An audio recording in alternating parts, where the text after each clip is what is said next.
नमस्कार दोस्तों, कैसे हैं आप सब। तो बैटल ऑफ बंगाल का तीसरा भाग आज आपके सामने प्रस्तुत कर रहा हूं। और पिछले दो एपिसोड में मैंने आपसे चर्चा की थी पश्चिम बंगाल की राजनीति के बारे में, तृणमूल कांग्रेस के वर्चस्व के बारे में, और तृणमूल कांग्रेस में जो आंतरिक लड़ाई चल रही है और जो बहुत सारे नेता पार्टी छोड़ रहे हैं, इसमें मुख्य रूप से शुभेंदु अधिकारी और बहुत सारे कई नेता जिन्होंने पार्टी को छोड़ा है, इसके विषय में आपसे मैंने विस्तार से चर्चा की थी। तो ये बैटल ऑफ बंगाल का पार्ट 3 है। तो मित्रों, जैसा आपको मालूम है कि एक कहावत है, अंधेर नगरी चौपट राजा। तो बहुत दुख के साथ, पीड़ा के साथ कहना पड़ रहा है कि बंगाल की जो वस्तु स्थिति है, बंगाल की जो अभी की स्थिति है, उसमें यही कहा जा सकता है कि अंधेर नगरी चौपट राजा। तो अभी आज भाजपा के राष्ट्रीय अध्यक्ष जेपी नड्डा पार्टी के कार्यक्रमों को लेके शिरकत करने के लिए डायमंड हार्बर जा रहे थे, कलकत्ता के पास में ही है। और डायमंड हार्बर कंस्टिट्यूंसी से ममता जी के भतीजे Abhishek Banerjee member of parliament हैं।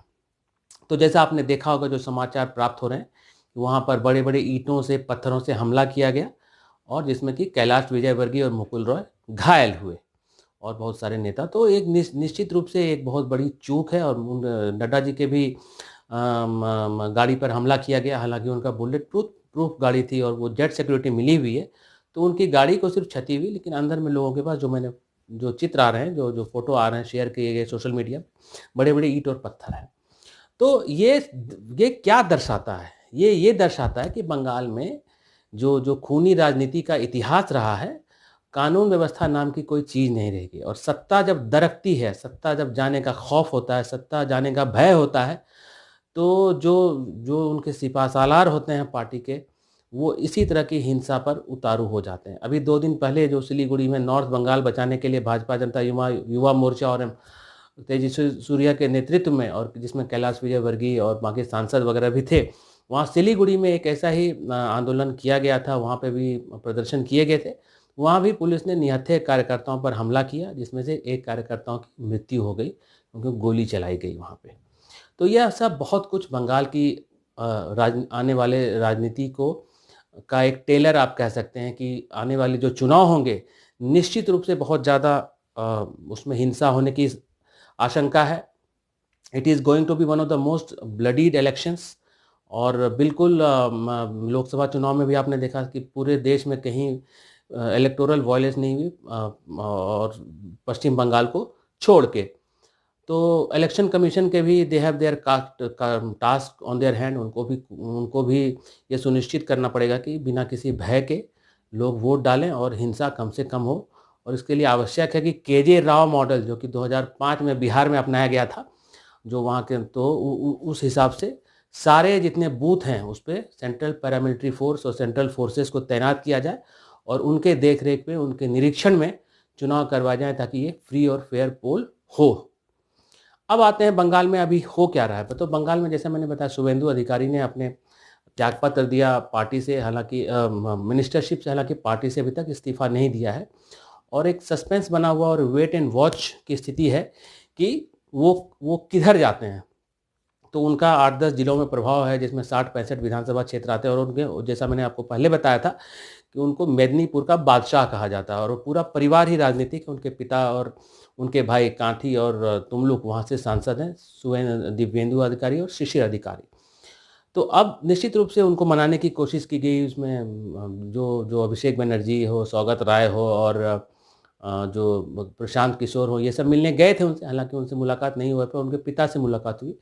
लेकिन अंत में उन्होंने ये कहलवा दिया कि it is difficult to work with existing setup, और पार्टी के साथ शायद वो रहना नहीं चाहते हैं, लेकिन उनको निर्णय लेना है। तो अभी तक जो समझ में आ रही है कि कुछ किसी प्रकार की निगोशिएशन चल रही है, डीलिंग चल रही है बीजेपी से, उनको क्या ऑफर मिलता है। सुनने में आ रहा है कि वो डिप्टी चीफ मिनिस्टरशिप मांग रहे हैं, लेकिन BJP as a organisation, as a party, निश्चित रूप से ऐसा कोई पद उनको नहीं प्रॉमिस करेगी, क्योंकि कार्यकर्ताओं की पार्टी है। और अभी कोई नया आया और उसको डायरेक्ट डिप्टी सीएम बनाएंगे, तो कार्यकर्ताओं में भी रोष उत्पन्न हो सकता है। तो मुझे लगता है यही चर्चा हो रही है कि क्या गिव एंड टेक होगा, इस पर अभी बातचीत चल रही है। दूसरा ऑप्शन है कि वो अपनी स्वतंत्र पार्टी बनाए और अलायंस करके एनडीए के साथ लड़ें, तो ये भी पॉसिबिलिटी है। लेकिन दोनों पॉसिबिलिटी को अगर हम जो फैक्टर इन करते हैं तो इसमें शुद्ध शुद्ध रूप से लाभ लाभ एनडीए को ही होगा और नुकसान ममता बनर्जी की पार्टी टीएमसी को होगा। तो ये एक पहलू है। दूसरा, जो जो जो अभी बहुत सारे जो एमएलए अभी भी जो है वेट एंड वॉच अपनाए हुए हैं, और ये देखने दिलचस्प होगा कि वो लोग क्या लेते हैं, क्योंकि अभी कुछ बिहार के जो एमएलए ऑलरेडी बीजेपी ज्वाइन कर चुके हैं, मिहिर गोस्वामी, सुनने में आ रहा है कि और कई एमएलए हैं जो पाला बदलने की राह में हैं। तो situation is very very fluid in West Bengal. और वेस्ट बंगाल में अभी जो जो जो डिस्कोर्स है, वहाँ कहीं पर भी जो तृणमूल के की सत्ता है उसमें क्या बदलाव हुए, क्या परिवर्तन हुए, जो माँ माटी मानुष का नारा देकर ममता जी आई यहाँ पे, तो क्या बंगाल के लिए, क्या बंगाल में जीडीपी में ग्रोथ कितना हुआ, कितनी नई नई नौकरियां आई, कितने नए फैक्ट्री आए, कि सर्विस सेक्टर में क्या ग्रोथ हुआ, इस पे चर्चा नहीं हो रही है। वो बीजेपी आरएसएस बीजेपी को नहीं घुसने देंगे, इसको नहीं करने देंगे, उसको वो नहीं करने देंगे। तो इस तरह का ही जो है अनर्गल प्रलाप उनकी तरफ से हो रहा है। जो जो जो जो उन्होंने किया है बंगाल में 10 वर्ष, वो उसका हिसाब किताब उनको देना चाहिए। और निश्चित रूप से बीजेपी या और अन्य विपक्षी दल भी इसको इस मुद्दे को जरूर वो उठाने वाले हैं आने वाले समय में। अभी दूसरा ये है कि अब देखिए कि लेफ्ट फ्रंट और कांग्रेस में भी एक तरह से अलायंस ऑलमोस्ट सर्टन है, तो 3 फ्रंट बनेंगे। अब ये देखना होगा कि जो वो फ्रंट बनता है लेफ्ट फ्रंट और कांग्रेस का, वो किसके वोट खींचते हैं, क्योंकि कांग्रेस के का भी जनाधार जो है उत्तर बंगाल में, खास करके मालदा, दिनाजपुर और जो बरहमपुर सीट, जहाँ से खुद Adhir Ranjan Chowdhury member of parliament है, कांग्रेस के प्रदेश अध्यक्ष, तो वहाँ पे हमेशा से रहा है। तो अगर जो मुस्लिम बाहुल क्षेत्र हैं, खास करके नॉर्थ बंगाल में ये 3-4 जिले हैं, मुर्शिदाबाद, दिनाजपुर और ये सब रायगंज, बरहमपुर, तो वो देखना होगा कि वो किस तरह से किसको वो ज़्यादा हार्म करते हैं। तो अगर ट्रेडिशनल वे में लें तो वो तृणमूल कांग्रेस को ज़्यादा हार्म कर सकते हैं, क्योंकि मुस्लिम वोट वो खींचने की ताकत रख सकते हैं। चौथा फैक्टर मैं समझता हूँ ओवैसी की एंट्री होगी। अब वो क्या करते हैं, सीमांचल में आपने देखा, बिहार में उन्होंने 5 सीट जीती और लगभग 20 जो मुस्लिम बाहुल क्षेत्र थे उनका प्रभाव था और अच्छे खासे वोट उन्होंने वहाँ से प्राप्त किए और 5 एमएलए उनके जीत कर आए। तो ओवैसी किस ढंग से ममता को डैमेज करते हैं, क्योंकि वो तो मुस्लिम बाहुल क्षेत्रों में ही अपने उम्मीदवार उतारेंगे। तो इन प्रकार जो जो जो जो जो अभी जो पॉलिटिकल सिचुएशन है काफ़ी फ्लूइड है और हर पार्टी अपना जोर लगा रही है, अपना दम लगा रही है। और इसमें कहीं ना कहीं मुझे लगता है कि ममता दीदी घिरती नज़र आ रही हैं, क्योंकि उनका जो आपने देखा होगा उनके बयान जो आ रहे हैं, भाषण दे रही हैं वो, खासकर 2-3 दिन पहले, कि जो अगर कहीं गलती हो गई तो भूल चूक माफ़ करो। तो this is the first time she is admitting that something has gone wrong. और निश्चित रूप से ये उनका कॉन्फिडेंस दिखाता है कि it is on a very shaky ground. तो देखते रहिए, अभी बहुत हिंसा होगी, बहुत कार्यकर्ताओं की हत्या होगी, लोगों को डराया जाएगा, धमकाया जाएगा।